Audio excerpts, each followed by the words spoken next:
Hi, this is Ken McCarthy, and it's the Real Food Channel, and we're going to talk about something we've been talking about a lot, but now we've got some science that really backs it up. This article appears in Russia Today, and it's a shame that it doesn't appear in the New York Times or any of the other major media news outlets, but we'll take what we can get. The headline is, "Would you like brain damage with that?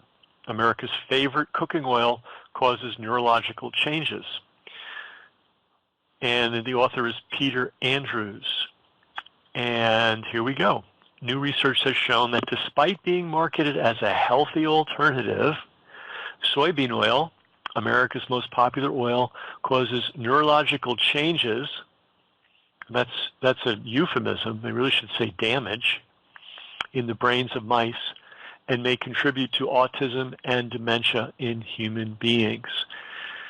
Wow, that's just the first sentence. And autism and dementia certainly have neurological components. Everything related to neurology has to do with the brain, so if there's something that's making changes, the euphemism, to the brain, it may well be contributing to autism and dementia. I mean, what do we know for sure? Beyond a shadow of a doubt, we know that autism and dementia rates are up stratospherically in the last 40 years. What else do we know? That's when they introduced spraying Roundup on soybeans. And what's in soybeans? Glyphosate. And we've had plenty of content about that over the years, including some in-depth interviews with Stephanie Seneff, a senior scientist at MIT. This glyphosate's in everything, but it's especially heavy on corn and soybean. In fact, those GMO plants were originally bred specifically to be able to endure endless amounts of glyphosate, so there's no limit on how much glyphosate they spray on soybeans. Then they grind. I mean, even if they had pristine organic soybeans, soybean oil was never meant to be consumed by human beings.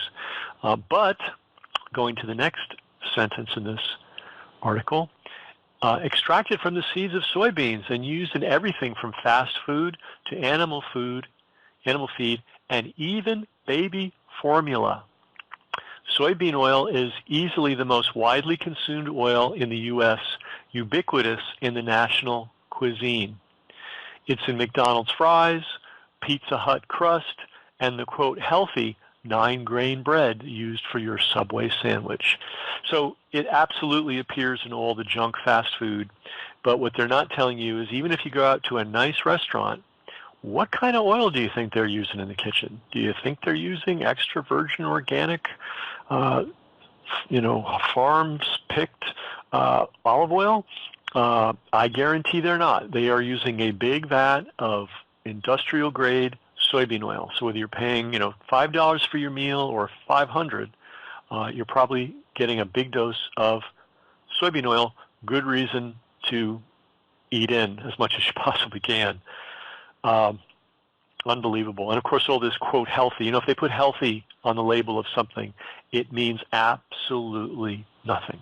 It has no legal standing, no legal meaning. It just is a word on a box.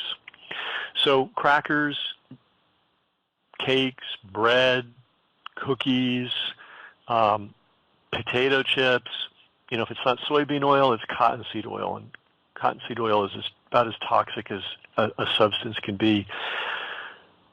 So going on, a research team from the University of California, Riverside has been studying the impact of soybean oil for several years, and they previously found it induces diabetes and obesity in mice. Have we seen an explosion in diabetes and obesity in human beings in the last 40 years? Yes, we have. Now they're saying, well, that's because the vegetable oils are high in saturated and unsaturated fatty acids.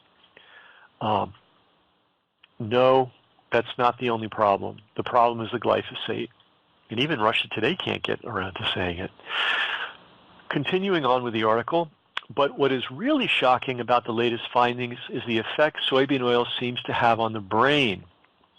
Well, I remember 15 years ago, Bart Hobel, a great scientist at Princeton University, one of the pioneers of neuroscience, attempted to do a study of rats being fed corn syrup, also a glyphosate-laden substance, and he discovered, lo and behold, that when you feed them corn syrup, they develop diabetes and obesity. And his experiments were shut down by a, quote, grassroots group that was offended at him slandering the good name of corn syrup. I mean, if you can believe something that absurd, but that's exactly how it went down. So this has been known for a long, long, long time, and this information's been suppressed. The study is published in Endocrinology, a scientific journal, and it shows that when soybean oil is fed to mice, it has major impacts on their hypothalamus, an area of brain crucial for regulating mood and behavior, and also eating. More worrying, it even affected over 100 of the mice's genes, including one for controlling oxytocin,